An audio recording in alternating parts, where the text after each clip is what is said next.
Rënia e saj filloi me futjen e demokracisë. Me futjen e demokracisë u shkatrua gjithçka.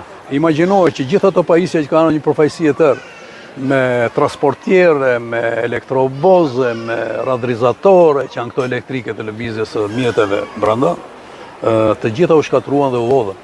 Unë mbaj mend atëherë kur u mbyllën minierat, kemi bërë takim me kryeministrin në asaj kohe, dhe me kryeministrin i kam thënë direkt, i dashur, këta 6.000 minatorë që janë po Gradec, juve po mbyllni minierat. Keni menduar probleme sociale të tyre ku do punojnë? Sepse që të mbyllish një aktivitet, do të thotë duhet hapish një aktivitet tjetër, sepse flasim ku do punojnë të njerëz, ku do mbajnë, ku do jetojnë të njerëz. U prishën gjithë industria e qytetit, ushqimore domethënë, industria e lehtë dhe ushqimore, u prishën. Dhe kjo është fatkeqësi më e madhe dhe nuk e di sepse duhet bërë një studim i ri. Po qeveria mori.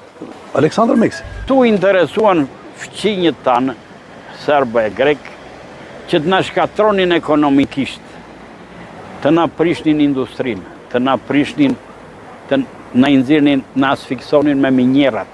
Varësia ekonomike pasaj sjell dhe varësinë politike dhe varësi të tjera. Këtu duhet të lullëzonte guri kuq.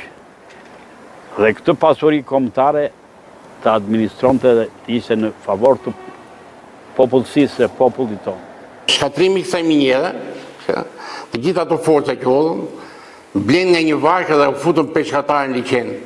Kjo jetë tragjedia. Kishin ku të çanin në fillim në vitet 90. Ata shqip pikën atje, blinin varka, ndërtonin varka dhe hynin gjuanin peshkë.